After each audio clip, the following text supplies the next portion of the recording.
ফিটনেসবিহীন যানবাহন দ্রুত অপসারণের নির্দেশ প্রধানমন্ত্রীর।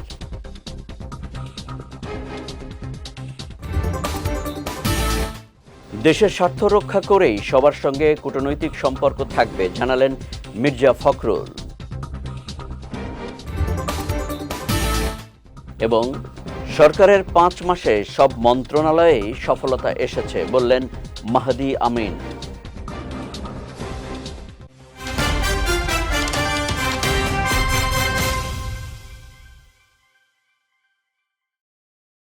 আসসালামু আলাইকুম।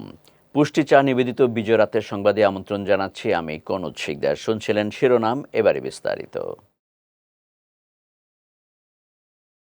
রাজধানীর সড়ক থেকে ফিটনেসবিহীন, মেয়াদোত্তীর্ণ এবং পরিবেশ দূষণকারী বাস, ট্রাক সহ অন্যান্য যানবাহন দ্রুত অপসারণে কার্যকর উদ্যোগ নেওয়ার নির্দেশ দিয়েছেন প্রধানমন্ত্রী তারেক রহমান। আজ প্রধানমন্ত্রীর কার্যালয়ে অনুষ্ঠিত পরিবেশ দূষণ বিষয়ক সভায় সরকার প্রধান এই নির্দেশনা দেন। বৈঠকে বায়ু ও শব্দ দূষণ প্রতিরোধে বিভিন্ন পদক্ষেপ নিয়ে বিস্তারিত আলোচনা হয়। বিশেষ করে ইটভাটার কারণে সৃষ্ট বায়ু দূষণ রোধে দ্রুত কার্যকর ব্যবস্থা গ্রহণের সিদ্ধান্ত হয়। সেই সঙ্গে সভায় পরিবেশ বান্ধব বিকল্প প্রযুক্তি ব্যবহার করে ইট উৎপাদনের ওপরও গুরুত্ব আরোপ করেন প্রধানমন্ত্রী। এই দিন সভায় রাজধানীর সড়কে শৃঙ্খলা ফেরাতে যানবাহনের হর্নের অতিরিক্ত ব্যবহার কিভাবে নিয়ন্ত্রণ করা যায় সে বিষয়ে বিস্তারিত আলোচনা হয়। এক্ষেত্রে আইন প্রয়োগকারী সংস্থাকে আরও কঠোর ভূমিকা পালনের নির্দেশ দেন প্রধানমন্ত্রী। পাশাপাশি ট্রাফিক ব্যবস্থাপনায় ব্যবহৃত এআই ক্যামেরার মতো হর্ন নিয়ন্ত্রণেও কৃত্রিম বুদ্ধিমত্তা প্রযুক্তি কিভাবে ব্যবহার করা যায় সে বিষয়ে আলোচনা হয়। দেশের স্বার্থ রক্ষা করে বিশ্বের সকল দেশের সঙ্গে কূটনৈতিক সম্পর্ক রাখা হবে বলে জানিয়েছেন স্থানীয় সরকার মন্ত্রী ও বিএনপি মহাসচিব মির্জা ফখরুল ইসলাম আলমগীর। আজ রাজধানীর একটি হোটেলে লং লিভ বাংলাদেশ চীন ফ্রেন্ডশিপ সেমিনারে তিনি একথা জানান। বাংলাদেশ চীন মৈত্রী সমিতির উদ্যোগে আয়োজিত সেমিনারে বিএনপি মহাসচিব আরও বলেন, শহীদ প্রেসিডেন্ট জিয়াউর রহমানের মতোই প্রধানমন্ত্রী তারেক রহমান বিশ্ব দরবারে বাংলাদেশকে আবারও নতুন আঙ্গিকে তুলে ধরতে চাইছেন। মির্জা ফখরুল বলেন, সরকারে কিংবা বিরোধী দল উভয় অবস্থানে বিএনপির সঙ্গে চীনের সবসময় ভালো সম্পর্ক ছিল। সেমিনারে অংশ নিয়ে তথ্যমন্ত্রী জহিরুদ্দিন স্বপন বলেন, শুধু চীন নয়, প্রতিবেশী সকল দেশের সঙ্গে বাণিজ্যিক সক্ষমতা বাড়াতে চায় বর্তমান সরকার। বাংলাদেশের মানুষের সঙ্গে চীনের সম্পর্ক ঐতিহাসিক। বাংলাদেশ সৃষ্টি হওয়ার পরে, আমরা যখন বাংলাদেশের যুদ্ধ করে বাংলাদেশ সৃষ্টি হলো, তারপরে এই সম্পর্কটাকে আরও দৃঢ় করেন আমাদের স্বাধীনতার ঘোষক শহীদ প্রেসিডেন্ট জিয়াউর রহমান। আমাদের মূল সম্পর্কটা হচ্ছে আমাদের পারস্পরিক যে স্বার্থ, সেই স্বার্থ রক্ষার। বাংলাদেশের প্রধানমন্ত্রী আমাদের অত্যন্ত প্রিয় নেতা, ডাইনামিক নেতা, যিনি সম্পূর্ণ নতুন করে বাংলাদেশকে জগতের সামনে, বিশ্বের সামনে, আমাদের সামনে তুলে ধরার কাজ শুরু করেছেন। তারেক রহমান সাহেবের যে ভিজিট চায়নাতে, এই ভিজিট সেই সম্ভাবনাকে আরও বড় করে দিয়েছে। আমরা যখন বিরোধী দলে ছিলাম, যখন আপনার ফ্যাসিস্ট সরকার আমাদেরকে পিটাচ্ছিল, জেলে দিচ্ছিল, তখনও কিন্তু আমরা চীনের সঙ্গে সম্পর্ক রেখেছি। শহীদ প্রেসিডেন্ট জিয়াউর রহমানের স্বাধীনতার সার্বভৌমত্বের যে পতাকা, নিজের দেশকে তুলে ধরার যে পতাকা, উন্নয়নের যে পতাকা, সেই একই পতাকা কিন্তু দেশনেত্রী বেগম খালেদা জিয়া বহন করেছেন। এবং সেই ফ্ল্যাগটি তারেক রহমান আজকে এত সংগ্রাম, যুদ্ধ, লড়াই করে সেই পতাকা আবার তুলে ধরেছেন।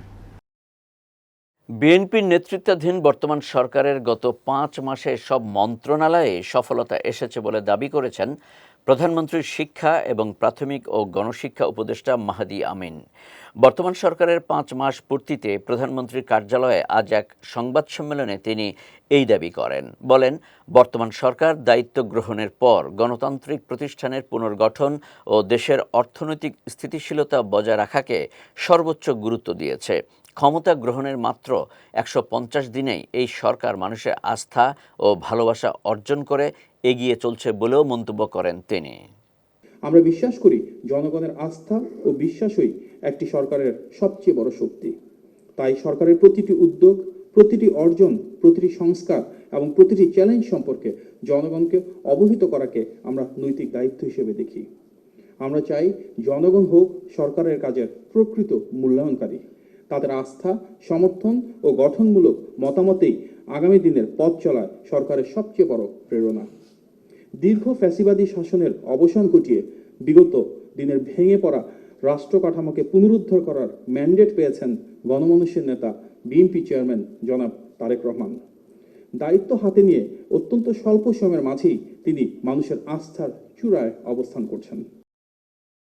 বিএনপির সিনিয়র যুগ্ম মহাসচিব ও প্রধানমন্ত্রীর রাজনৈতিক উপদেষ্টা রুহুল কবির রিজভী বলেছেন, দেশের বিপুল জনসংখ্যা চিকিৎসার জন্য দেশের বাইরে যাচ্ছে। রোগীরা দেশের বাইরে যেন না যায় তার ব্যবস্থা করতে হবে। বিকেলে হোটেল ইন্টারকন্টিনেন্টালে বাংলাদেশ কার্ডিয়াক সোসাইটির কর্মশালায় তিনি এসব কথা বলেন। রিজভী বলেন, যেখানে মানুষের বাঁচা মরার প্রশ্ন, সেখানে রাজনীতির প্রশ্ন আসতে পারে না। শুধুমাত্র রাজনীতির কারণে চিকিৎসকদের বিবেচনা করা যাবে না। চিকিৎসকদের মেধাকে, যোগ্যতাকে কাজে লাগাতে হবে। তিনি আরও বলেন, চিকিৎসা খাতে যে ঘাটতি আছে সেসব পূরণ করতে পারলে সাধারণ মানুষের সেবা প্রাপ্তি নিশ্চিত করা যাবে। সরকার সেই চেষ্টা করছে বলেও জানান বিএনপির সিনিয়র যুগ্ম মহাসচিব। চলতি বছরের এসএসসি ও সমমান পরীক্ষার ফল আগামী 20 জুলাই প্রকাশ করা হচ্ছে না। ফল প্রকাশের নতুন তারিখ এখনও চূড়ান্ত হয়নি। তবে চলতি মাসের মধ্যেই ফল প্রকাশের চেষ্টা চলছে বলে জানিয়েছে আন্তঃশিক্ষা বোর্ড সমন্বয় কমিটি। দুপুরে বিষয়টি নিশ্চিত করেছেন আন্তঃশিক্ষা বোর্ড সমন্বয় কমিটির সভাপতি এবং মাধ্যমিক ও উচ্চ মাধ্যমিক শিক্ষা বোর্ড ঢাকার চেয়ারম্যান অধ্যাপক সৈয়দ আখতারুজ্জামান। তিনি বলেন, এইচএসসি পরীক্ষা সংক্রান্ত জটিলতায় 20 জুলাই ফল প্রকাশ হচ্ছে না এসএসসির। তিনি জানান, শিক্ষামন্ত্রী ডক্টর আ.ন.মা এহসানুল হক মিলন 20 জুলাই ফল প্রকাশের লক্ষ্যমাত্রা নির্ধারণ করেছিলেন। সে অনুযায়ী শিক্ষা বোর্ডগুলো প্রয়োজনীয় প্রস্তুতিও নিয়েছিল। তবে সাম্প্রতিক প্রশাসনিক ব্যস্ততার কারণে ফল প্রস্তুতের কাজ নির্ধারিত সময়ে শেষ করা সম্ভব হয়নি। তাই ফল প্রকাশে কয়েকদিন বিলম্ব হচ্ছে। এবার পুষ্টি চিনিগুড়া চাল নিবেদিত জেলা সংবাদ।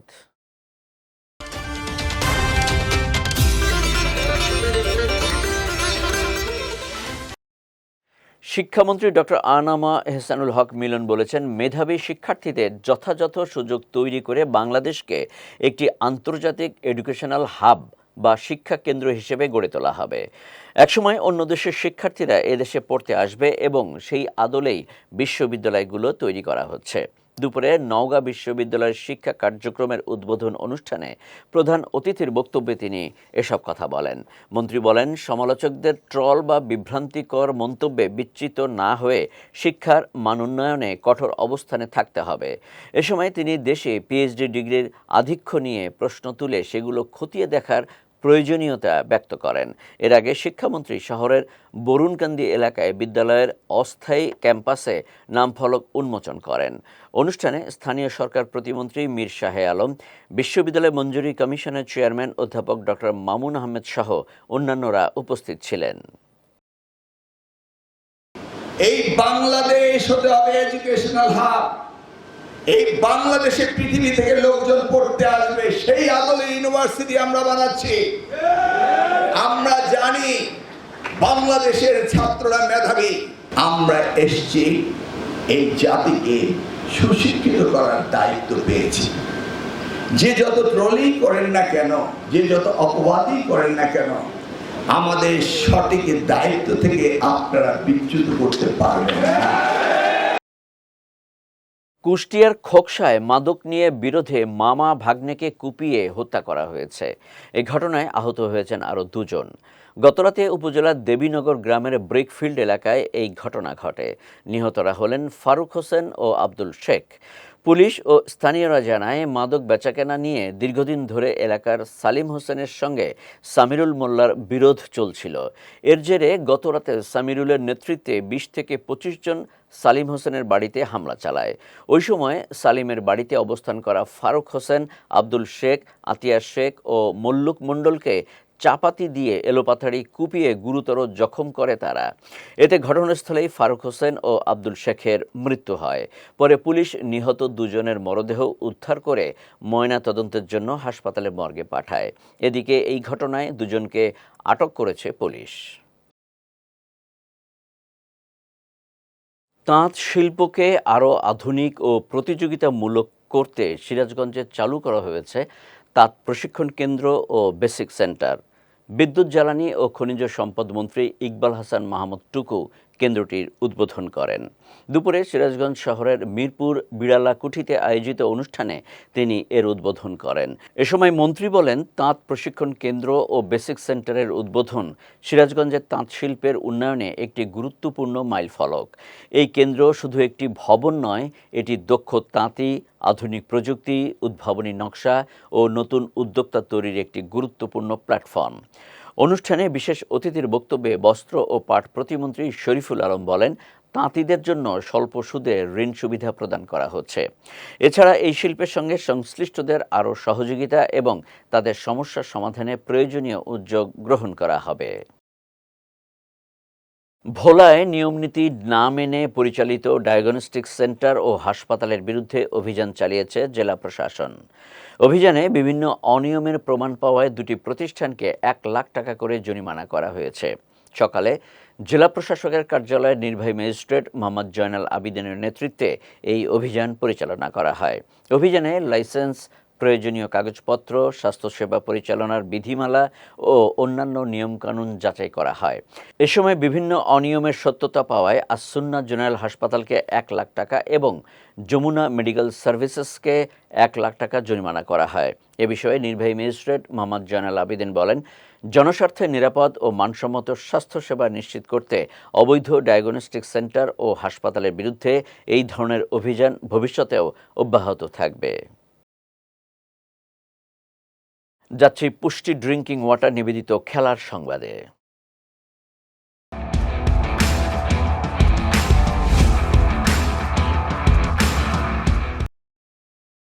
জিম্বাবুয়ের বিপক্ষে দ্বিতীয় টি-20 ম্যাচে জিতে সিরিজে 1-1 সমতায় ফিরেছে বাংলাদেশ।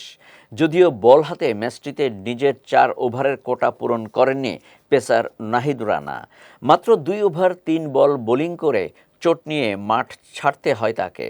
ম্যাচ শেষেও নাহিদকে নিয়ে কোনো সুখবর মেলেনি। জাতীয় দলের ফিজিও বায়েজিদুল ইসলাম জানিয়েছেন, নাহিদ পর্যবেক্ষণে রয়েছেন, যে কারণে বোলিং শেষ করতে পারেননি। বায়েজিদ জানান, নাহিদ রানা শুক্রবারের খেলায় লেফট সাইড স্ট্রেইনের কথা জানিয়েছে। আজ পর্যন্ত ওকে পর্যবেক্ষণ করা হবে জানিয়ে তিনি বলেন, আমার কাছে মনে হচ্ছে ওর সাইড স্ট্রেইন হয়েছে। নাহিদের মাঠে ফিরতে কয়দিন লাগতে পারে পরবর্তীতে জানানো হবে বলেও জানিয়েছেন তিনি। জিম্বাবুয়ের বিপক্ষে 2 ওভার 3 বলে 15 রান খরচায় ব্রায়ান বেনেটের উইকেট শিকার করেন নাহিদ রানা। আগের ম্যাচে মাত্র 26 রানের বিনিময়ে 4 উইকেট নিয়েছিলেন তিনি। কাল বিশ্বকাপ ফুটবলের ফাইনালে মুখোমুখি হবে ডিফেন্ডিং চ্যাম্পিয়ন আর্জেন্টিনা ও ইউরোপীয় চ্যাম্পিয়ন স্পেন।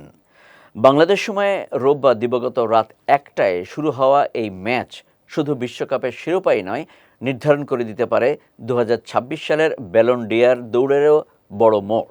বিশ্লেষকদের মতে আর্জেন্টিনা জিতলে রেকর্ড 9ম ব্যালন ডি'অরের পথে আরও এক ধাপ এগিয়ে যাবেন 39 বছর বয়সী লিওনেল মেসি। আর স্পেন শিরোপা জিতলে প্রথমবারের মতো বিশ্বের সেরা ফুটবলের স্বীকৃতির সবচেয়ে বড় দাবিদার হয়ে উঠতে পারেন 19 বছর বয়সী লামিন ইয়ামাল। তাই বিশ্ব চ্যাম্পিয়ন নির্ধারণের পাশাপাশি ফুটবল বিশ্বের সবচেয়ে মর্যাদাপূর্ণ ব্যক্তিগত পুরস্কারের লড়াইয়েও সবার চোখ থাকবে এই মহারণের দিকেও। পুষ্টি চা নিবেদিত বিজয় রাতের সংবাদ শেষ করার আগে শিরোনামগুলো দেখে নিচ্ছি আরও একবার।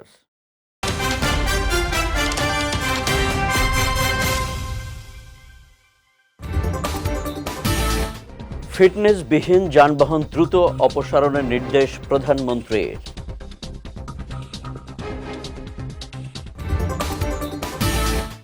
দেশের স্বার্থ রক্ষা করেই সবার সঙ্গে কূটনৈতিক সম্পর্ক থাকবে, জানালেন মির্জা ফখরুল। এবং সরকারের 5 মাসে সব মন্ত্রণালয়েই সফলতা এসেছে বললেন মাহদি আমিন।